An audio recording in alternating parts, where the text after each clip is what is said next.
সাংবাদিক বন্ধুসকল, অসমৰ সাম্প্ৰতিক প্ৰেক্ষাপটত আজি খিলঞ্জীয়া জনগোষ্ঠীসমূহৰ মাজত এটা ডাঙৰ প্ৰত্যাহ্বানৰ সন্মুখীন হৈছে। বৃহত্তৰ অসমীয়া জাতিটোৰ সুৰক্ষাৰ স্বাৰ্থত আমি ডিব্ৰুগড়ৰ আটাইবিলাক খিলঞ্জীয়া জনগোষ্ঠীয় সংগঠনসমূহে যোৱা 24 আগষ্ট তাৰিখে এক ৰাজহুৱা সভা আহ্বান কৰা হৈছিল আৰু সেই ৰাজহুৱা সভাতে ডিব্ৰুগড়ৰ আটাইবিলাক জনগোষ্ঠীয় জাতীয় সংগঠনে একত্ৰিত হৈ আমি আমাৰ এই খিলঞ্জীয়া জনগোষ্ঠীসমূহৰ অস্তিত্বৰ সুৰক্ষাৰ দাবীত লগতে এই অসম ভূখণ্ডৰ যি আমাৰ প্ৰাপ্য অধিকাৰ, ভাৰতীয় সংবিধান প্ৰদত্ত অধিকাৰসমূহ, লগতে আমি জীৱন নিৰ্বাহ কৰা এই বিশেষকৈ অসমৰ এই পূব প্ৰান্তত আমি জনগোষ্ঠীসমূহৰ ঐক্যৰ ভেটি সুদৃঢ় কৰাৰ স্বাৰ্থত আমি অহা 2 ছেপ্টেম্বৰ তাৰিখে ডিব্ৰুগড়ত এখন বিশাল গণবিক্ষোভ কাৰ্যসূচী আমি ল'বলৈ আমি মনস্থ কৰিছোঁ আৰু এই গণবিক্ষোভ কাৰ্যসূচীৰ জৰিয়তে আমি অসম চৰকাৰ তথা এই খিলঞ্জীয়া জনগোষ্ঠীসমূহৰ সুৰক্ষাৰ স্বাৰ্থত আমি ডিব্ৰুগড়বাসী অৰ্থাৎ ডিব্ৰুগড়ৰ সমূহ নাগৰিকে অংশগ্ৰহণ কৰিব পৰাকৈ আমি এই গণবিক্ষোভ কাৰ্যসূচী দিনৰ 1 বজাত আমি আয়োজন কৰিছোঁ। আমাৰ ন্যায্যতা আছে, আমাৰ অধিকাৰ আছে, আমাৰ দাবী আছে। আমি ইয়াতে 11টা দাবীৰ মূল দাবী লৈ আচলতে আমাৰ এই গণবিক্ষোভ কাৰ্যসূচী আমি ৰূপায়ণ কৰা হ'ব। তো গতিকে এই গণবিক্ষোভ কাৰ্যসূচীৰ মূল 11টা দাবী আমি আপোনালোকৰ আমি জ্ঞাতাৰ্থে আমি জনাব খুজিছোঁ যে প্ৰকৃত কথা হ'ল যে আজি ডিব্ৰুগড় বা সমগ্ৰ অসমতে আজি খিলঞ্জীয়া লোকসকলে বিশেষকৈ আজি মাটিৰ অধিকাৰৰ পৰা বঞ্চিত হ'ব লগা হৈছে। আজি ইয়াতে আদিম খিলঞ্জীয়া জনগোষ্ঠীসমূহৰ নিৰাপত্তা, সুৰক্ষা আৰু আজিৰ তাৰিখত বহিৰাগত তথা অন্য অখিলঞ্জীয়া জনগোষ্ঠীসমূহে বা অখিলঞ্জীয়া মানুহসমূহে এই থলুৱা ভূমিপুত্ৰসকলৰ ওপৰত বহু ধৰণৰ অত্যায় অনাচাৰ কৰিছে। গতিকে তাৰ নিশ্চয় আমি খিলঞ্জীয়া জনগোষ্ঠী হিচাপে, আমি ভূমি সন্তান হিচাপে সেই অধিকাৰ আমি পাবৰ কাৰণে বা সেই অধিকাৰ আমি দাবী কৰিবৰ কাৰণে আজি আমি এই খিলঞ্জীয়া জনগোষ্ঠীসমূহে ডিব্ৰুগড়ত সমবেত হৈছোঁ। তো আশা ৰাখিছোঁ যে এই গণবিক্ষোভ কাৰ্যসূচীত ডিব্ৰুগড়বাসী ৰাইজে, ডিব্ৰুগড়ৰ প্ৰতিজন সচেতন ব্যক্তিয়ে, শুভাকাংক্ষী ব্যক্তিয়ে, থলুৱা জাতীয় জনগোষ্ঠী সংগঠনসমূহৰ নেতৃবৃন্দই আমাক ইয়াত সহযোগিতা আগবঢ়াব আৰু এইখিনিকে মোৰ ফালৰ পৰা মই আজি আপোনালোকৰ জ্ঞাতাৰ্থে জনাইছোঁ। আৰু দাবীৰ সম্পৰ্কত আমাৰ টাই আহোম যুৱ পৰিষদৰ ৰাণা ৰঞ্জন গগৈ ডাঙৰীয়া আছে, আমি তেখেতক দাবীখিনি সম্পৰ্কত জনাবৰ কাৰণে আহ্বান জনাইছোঁ। আজি মান্যবৰ সাংবাদিক বন্ধুসকল তথা আজি ডিব্ৰুগড় জিলাৰ বিভিন্ন জাতীয় জনগোষ্ঠী সংগঠনৰ ঐক্যমঞ্চ আজি উদ্যোগত আজি যি এই প্ৰেছ মিট দিয়া হৈছে। গতিকে এই প্ৰেছ মিটত আমি সদৌ অসম গৰীয়া জাতীয় পৰিষদৰ তৰফৰ পৰা আমি আহ্বান জনাইছোঁ যে আমাৰ যি এই ঐক্যমঞ্চ ইতিমধ্যে আমাৰ উপৰোক্ত বক্তাই কৈয়ে গ'ল, যিসমূহ প্ৰস্তাৱ ইয়াত 11টা প্ৰস্তাৱ সন্নিৱিষ্ট কৰা হৈছে। আমি ডিব্ৰুগড়বাসীয়ে এই প্ৰস্তাৱসমূহ আৰু বিভিন্ন সংগঠনে আমি একমত। গতিকে আমাৰ সদৌ অসম গৰিয়া জাতীয় পৰিষদৰ তৰফৰ পৰা আমি এটাই অনুৰোধ জনাওঁ যে আমি আজি যি বংগীয় মূলৰ যিসকল লোক আছে, সেই বংগীয় মূলৰ লোকসকলৰ লগত আমাৰ যি টাইটেল হুছেইন আলী আহমেদ, এই টাইটেলসমূহ প্ৰায় একেই। গতিকে এই বংগীয় মূলৰ লোকসকলে আহি ইয়াত বিভিন্ন ধৰণৰ কুটাঘাতমূলক কাৰ্যকলাপ ইয়াত কৰে। তাৰ কাৰণে আমি ইয়াৰ যিখিনি খিলঞ্জীয়া গৰিয়াই হওক বা মৰিয়াই হওক, আমি সঁচাকৈ বহুত এটা লাজৰ পাত্ৰ অনুভৱ কৰোঁ। গতিকে মই আজি এই প্ৰেছ মিটৰ দ্বাৰাই আপোনালোকৰ দ্বাৰাই জনাব বিচাৰোঁ যে আজি ধৰ্মৰ ক্ষেত্ৰত যিটো গৰিয়াসকলৰ এটা অতীতৰ পৰা 1206 খ্ৰীষ্টাব্দৰ পৰাই এটা ইতিহাস আছে, আৰু এই ইতিহাসত আমাৰ গৰিয়াসকলৰ যাতে এনেকুৱা প্ৰব্ৰজনকাৰী লোকসকলে যাতে আমাৰ মাজত এটা বিষবাষ্প নিবিয়পায়, তাৰ বাবে মই আপোনালোকৰ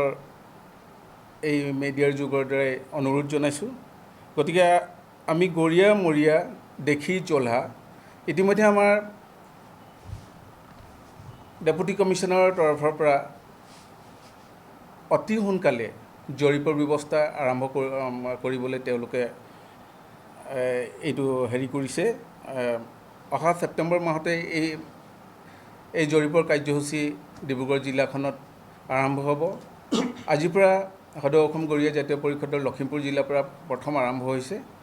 গতিকে আমাৰ সঠিক আমি এই সময়টো পোৱা নাই। গতিকে যিসকল গৰিয়া মানুহ আমাৰ আছে, যাতে ইয়াত সঠিকভাৱে তেওঁলোকক এটা আমি জৰীপ কৰি উলিয়াই আনো, যাতে ইয়াত কোনো ধৰণৰ অন্য জাতিয়ে বংগীয় মূলৰ মানুহ সন্নিৱিষ্ট নহয়, তাৰ বাবে আমি অনুৰোধ জনাইছোঁ। আৰু অহা গণবিক্ষোভ কাৰ্যসূচী আমাৰ চৌকিডিং চাৰিআলিৰ পৰা 2 ছেপ্টেম্বৰত আৰম্ভ হ'ব। গতিকে এই গণবিক্ষোভ কাৰ্যসূচীত জাতি, ধৰ্ম, বৰ্ণ, ভাষা নিৰ্বিশেষে সকলো খিলঞ্জীয়া ভূমিপুত্ৰ লোকসকলে যাতে দলে বলে যোগদান কৰে, আৰু আমি এই গণবিক্ষোভ কাৰ্যসূচীখন সাফল্যমণ্ডিত কৰি তোলোঁ। গতিকে আপোনালোকৰ সহায় সহযোগিতা আমি কামনা কৰিছোঁ, আৰু সকলো ৰাইজৰ সহযোগিতা কামনা কৰিছোঁ। এতিয়া নগাঁৱৰ আপোনাৰ যি মাছ, এতিয়া আমাৰ অসমত যিখিনি আমাৰ থলুৱা খাদ্য আছে, আমি সেইখিনিতেই আমি সদায় মাছ নাখাওঁ, আমি মাছ নাখালেও হ'ব। কিন্তু আমাৰ আজি ব্ৰহ্মপুত্ৰৰ ওচৰতে আছে, আমাৰ খিলঞ্জীয়া মানুহে নিজৰ পুখুৰীত ফিচাৰী কৰে, আমি সেইখিনি মাছেই আমাৰ কাৰণে যথেষ্ট। গতিকে আমাৰ আজি বাহিৰৰ পৰা অহা মাছ বা নগাঁৱৰ মাছৰ ওপৰত আমি কোনো তেনেকুৱা ধৰণৰ আমি নিৰ্ভৰ নকৰোঁ। সাংবাদিক বন্ধুসকল, ইতিমধ্যে আমাৰ যি 11 দফীয়া আমি যি দাবী আগত ৰাখি যি বিশাল গণবিক্ষোভৰ আমি আয়োজন কৰিছোঁ, তাৰ বিষয়ে আমি দোহাৰৰ প্ৰয়োজন নাই। আৰু মোৰ ক'বলগীয়া বিশেষ যে আজি আমি অসমত হয়তো ইতিহাসত এনেকুৱা এখনেই ৰাজ্য প্ৰথম হৈছে, যি ভূমিপুত্ৰসকলে নিজৰ স্বাৰ্থ ৰক্ষাৰ খাতিৰত আজি আমি আন্দোলন কৰিবলগীয়া হৈছে, আজি বিক্ষোভ কৰিবলগীয়া হৈছে। আজিলৈকে কিন্তু তেনেকুৱা ৰাজ্যত আজি যদি কয় যে বিহাৰত হয়তো বিহাৰীখিনিয়ে নিজৰ জাতিৰ ভূমিপুত্ৰসকলৰ স্বাৰ্থ ৰক্ষাৰ কাৰণে তেওঁলোকে আন্দোলন কৰিবলগীয়া হোৱা নাই, বা আজি কলকাতাত বা হোৱা নাই, আজি অৰুণাচলত হোৱা নাই। প্ৰত্যেক ৰাজ্যই নিজৰ নিজৰ ভূমিপুত্ৰসকলক চৰকাৰে ৰক্ষণাবেক্ষণ দিছে, আৰু ৰক্ষণাবেক্ষণ দিয়াৰ বিনিময়ত তেওঁলোক আজি সুখে শান্তিৰে বাস কৰিছে। কিন্তু আজি অসমত আমি অসমীয়া ভূমিপুত্ৰসকলে নিজৰ জাতিৰ অস্তিত্ব ৰক্ষাৰ কাৰণে আমি অনাগত প্ৰজন্ম যাতে সুৰক্ষিত হয়, তাৰ কাৰণে আজি বিক্ষোভ প্ৰদৰ্শন কৰিবলগীয়া হৈছে। এইটো সঁচাকৈ বহুত লাজ লগা কথা। আৰু গতিকে এইখিনি ক্ষেত্ৰত আজি অসমীয়া প্ৰত্যেকজন ভূমিপুত্ৰই আহক, আমাৰ এই যে গণবিক্ষোভত সকলোৱে আহি একমত হওক, আৰু চৰকাৰে বাধ্য কৰাওক যে আমাৰ ভূমিপুত্ৰসকলক অনাগত ভৱিষ্যতত যাতে আৰু এনেকুৱা এটা পৰিস্থিতি হ'ব নালাগে যিটো পৰিস্থিতিৰ বাবে আমাৰ উত্তৰ প্ৰজন্মই আকৌ যাতে নিজৰ স্বাৰ্থ ৰক্ষাৰ কাৰণে এনেকুৱা ধৰণৰ আন্দোলন কৰিবলগীয়া হয় তাৰ কাৰণে আমি সকলো ভূমিপুত্ৰ খিলঞ্জীয়া ভূমিপুত্ৰৰ মানে জাতি ধৰ্ম বৰ্ণ নিৰ্বিশেষে সকলো মহিলা পুৰুষ সকলোকে আমি এই গণবিক্ষোভলৈ আমি আমন্ত্ৰণ জনাইছোঁ আৰু জনাই আমাৰ চৰকাৰক আমি এনেকুৱা এখন আইন প্ৰণয়ন কৰিবলৈ আমি বাধ্য কৰাব লাগিব যিখিনিৰ কাৰণে যাতে আমাৰ উত্তৰ প্ৰজন্মই সুখে শান্তিৰে অসমত অসমীয়া হিচাপে বুকু ৰাখি জীয়াই থাকিব পাৰে তাৰ বাবে এটা ব্যৱস্থা হওক গতিকে মোৰ ক'বলগীয়া এইখিনিয়েই আৰু সকলোকে মই পুনৰবাৰ আহ্বান জনাই মোৰ বক্তব্য সামৰণি মাৰিছোঁ ধন্যবাদ লগতে আমি কৈছোঁ তাজিয়াত যিসমূহ তেওঁলোকে অস্ত্ৰ প্ৰদৰ্শন কৰে ৰাজপথত ওলাই তেওঁলোকে যি অস্ত্ৰ প্ৰদৰ্শন কৰে এই অস্ত্ৰ প্ৰদৰ্শন বন্ধ হ'ব লাগিব ইয়াত আমি এটা কথা কৈছোঁ স্পষ্টভাৱে ইয়াত কোনো ধৰ্ম মেৰুকৰণৰ কথাটো আমি ক'বলৈ যোৱা নাই সেই গতিকে আমি কৈছোঁ যে এতিয়া ফাকুৱাত আপুনি HS মাৰৰ প্ৰতি যাব নোৱাৰে গোটেই ৰাস্তা ব্লক তাত ৰেইন ডেন্স পৰ্যন্ত আজিকালি হ'বলগীয়া হৈছে এইখন অসমত এইখন ডিব্ৰুগড়ত এইবিলাক অপসংস্কৃতি কেতিয়াও হ'ব দিব আমি নোৱাৰোঁ আমি কেতিয়াও এইটো সহ্য নকৰোঁ সেই গতিকে আমি কৈছোঁ এইসমূহ প্ৰশাসনে ব্যৱস্থা কৰক বলবমত গৈছে আমাৰ কোনো ক'বলগীয়া নাই তাজিয়াত আমাৰ ডিব্ৰুগড় প্ৰশাসনে তেওঁলোকক তাজিয়া ফিল্ড দিছে ফিল্ডত তেওঁলোকে যি প্ৰদৰ্শন কৰি থাকক দৰকাৰ নাই আমিও চাবলৈ যাম কিন্তু ৰাজপথত উন্মাদনাটো কেতিয়াও সহ্য কৰা নহ'ব এইটো আমি দাবী জনাইছোঁ লগতে আমি কৈছোঁ ডিব্ৰুগড় জিলাত বসবাস কৰা অসমীয়া জাতি ধৰ্ম বৰ্ণ ভাষা নিৰ্বিশেষে অসম আৰু অসমীয়া জাতীয় স্বাৰ্থজড়িত বিষয়ত অসমীয়াৰ সৈতে সহাৱস্থান কৰিব লাগিব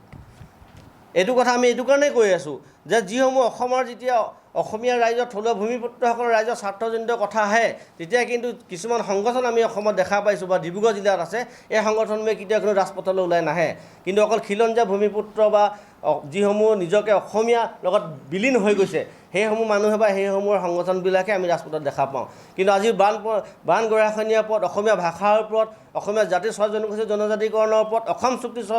6 নং দফাৰ ওপৰত 5 নং দফাৰ ওপৰত মাত মাতিবলৈ কোনোদিন সেইসমূহ সংগঠন কিন্তু ৰাজপথলৈ ওলাই নাহে সেই গতিকে আমি কৈছোঁ যিসমূহ সংগঠন অনা অসমীয়া সংগঠন ইয়াত আছে তেওঁলোকে যে অসমীয়া জাতিৰ লগত যদি বিলীন হৈ যাব নোৱাৰে মিলি যাব নোৱাৰে তেওঁলোকে কিন্তু ইয়াত সংগঠন খোলাৰ কোনো অধিকাৰ নাই বুলি আমি ভাবোঁ আৰু আমি বিচাৰ বিশ্লেষণ কৰিছোঁ সেইসমূহ সংগঠন ডিব্ৰুগড় জিলাত কিন্তু বন্ধ হ'ব লাগিব অকল তেওঁলোকে ব্যক্তিগত স্বাৰ্থৰ কাৰণে সংগঠন খুলি থৈ দিব তাৰপিছত কোনোবাই কিবা এটা কথা ক'লে বজাৰলৈ গ'লে কোনোবাই কাৰোবাক এনে বিনা কাৰণত মাৰপিট কৰিব আমাৰ জৰি বুৰৰিৰ ওপৰত সতীত্ব হানি কৰিব তাৰ কাৰণে আমি বহি কেতিয়াও নাথাকোঁ এইটো কথা স্পষ্ট তেওঁলোকে এনেধৰণৰ মানসিকতা যিটো সংগঠন কৰিছে এই সংগঠনসমূহ বন্ধ হ'ব লাগিব ডিব্ৰুগড় জিলাত আমি শেষত কৈছোঁ ডিব্ৰুগড় জিলাৰ লগত সমগ্ৰ অসমতে যাতে শিৱসাগৰ তিনিচুকীয়া ঘটনাৰ পুনৰাবৃত্তি নহয় তাৰ বাবে ব্যৱসায়ী সূত্ৰে প্ৰব্ৰজনকাৰীসকলে সংযম হ'বলৈ আমি আহ্বান জনাইছোঁ আজি তিনিচুকীয়াত আপোনালোকৰ দেখা পাইছে শিৱসাগৰত দেখা পাইছে ঢিঙত দেখা পাইছে বা বিভিন্ন জিলাত যিসমূহ অপঘটনাবিলাক হৈ আছে এই ঘটনাবিলাক যাতে ডিব্ৰুগড়ত নহয় তাৰ কাৰণে আমি তেওঁলোকক সংযম হ'বলৈ আহ্বান জনাইছোঁ যদি তেনেধৰণৰ কিবা ঘটনা হয় আমি স্থানীয় দল সংগঠনবিলাক আছোঁ প্ৰশাসন আছে তেওঁলোকক অৱগত কৰিব লাগিব যিহেতু নেকি নহ'লে এই বিষয়বস্তুবিলাকৰ ওপৰত তেওঁলোকে আৰু বিভিন্ন ধৰণৰ ৰাজনৈতিক ব্যক্তি হওক বা ৰাজনীতি কৰিবলৈ মানুহে সুবিধা পাব আৰু আমাৰ যি ডিব্ৰুগড় শান্তি সম্প্ৰীতি এনাজৰি আমাৰ ডিব্ৰুগড়খন এখন মানে বিশৃংখল জিলালৈ ৰূপান্তৰিত কৰিব দিয়া নহ'ব সেই কথাটো তেওঁলোকক আমি আহ্বান জনাইছোঁ আৰু শেষত